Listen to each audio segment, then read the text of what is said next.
EV ဝယ်ပါလားတဲ့အခုမှအိမ်ကကလေးတွေက EV ကားဝယ်ပါလားတဲ့မဝယ်ဘူးလို့ပြောလိုက်တယ်မဝယ်ရေးချမဝယ်ဘူးလို့ပြောလိုက်တယ်သိလားဟိုရက်က EV ဝယ်မယ်လို့သူ့ကိုပြောတော့မိမျိုးကမြေလေးတစ်ခွက်ရောင်းရလို့ငွေလေးပေါ်လို့အဲ့ဒါ EV ကားဝယ်မယ်လေလို့ရှေ့လျှောက်တော့ EV မှဖြစ်မယ်ထင်တယ်လေလို့ပြောတော့မွေးနဲ့တဲ့အမလေး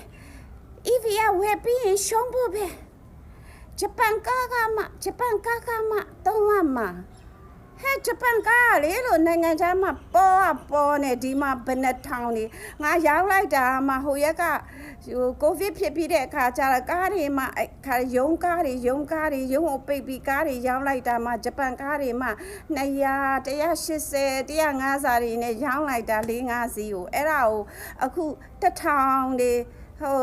ခါရဲကြီးမဆို3000နေအမလေးတချို့တွေက1000နဲ့ဟမ်ဘာဖြစ်နေတာလို့ဒီနိုင်ငံကြီးကဘာကြီးမှလည်းမသိဘူးလို့ဟဲ့အမေရိကမှာဆိုရင်ကားတစ်စီးအဟောင်းဆိုရင်900 $1000 900 $1000အဟောင်းသူတို့သားသမီးတွေကိုဝယ်ပေးကြတာဈေးအကြီးဆုံးဆိုရင်$3000အဟောင်းကောင်းတဲ့ Land Rover ကြီး$3000 1000အသစ်ချက်ချမန်$3000ဘာမှပြပါလဲအခါ EV ဆိုတာလေဟိုးပေါ်လိုက်တာမှတရုတ်က EV ကားလေဟာခါတဲ့ RV လိုမျိုးအရန်ဟိုမှာ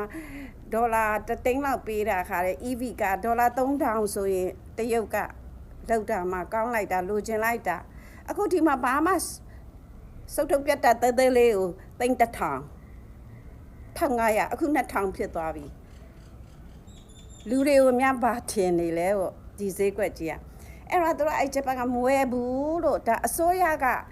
ရ policy ကြောင့်ဈေးတွေကပြောင်းနေတာအစိုးရ policy ကြောင့်ပြောင်းနေတာအစိုးရ policy တစ်ခုပြောင်းလိုက်ရင်ဒီဈေးတွေကတစ်ခါပြောင်းမှာလို့မဝယ်ဘူးလို့ပြောလိုက်တယ်အခုအစိုးရ policy စုံမဆိုတော့ EV ကိုခါရဲဘယ်တစ်ထည့်ဘယ်နှစီးသွားဝယ်တယ်ဟဲ့သူတို့တထေးအလကားနေပတ်ဆိုင်ခါရရထားတဲ့တထေးမလို့သွားဝယ်တာနေမှာပေါ့ချက်ချင်းထွက်လာတယ်မလေးဘယ်မင်းသမီးကချက်ချင်း EV သွားဝယ်တယ်ဝယ်နင်တို့အလကားရထားတဲ့ပတ်စံဝယ်ငါတို့ကတော့မဝယ်ဘူးမထွက်ဖဲနေလိုက်မှာပေါ့အိမ်ကမထွက်ဘူးလေပိုတောင်ကောင်းသေးတယ်တော့အားရဟိုသွားစားတာလည်းမစားတော့ဘူးထွက်လည်းမထွက်တော့ဘူးအိမ်မှာပဲနေလိုက်တော့တယ်လေနော်ကားမထွက်မနဲ့အိမ်မှာပဲနေလိုက်တယ်ဘာဖြစ်သေးလဲဟဲ့တက်စီတော့တန်းစီမစီနဲ့တက်စီတန်းစီတွေလောက်ပြန်ရောက်နေတို့တွေမီးလောင်မယ်ပြော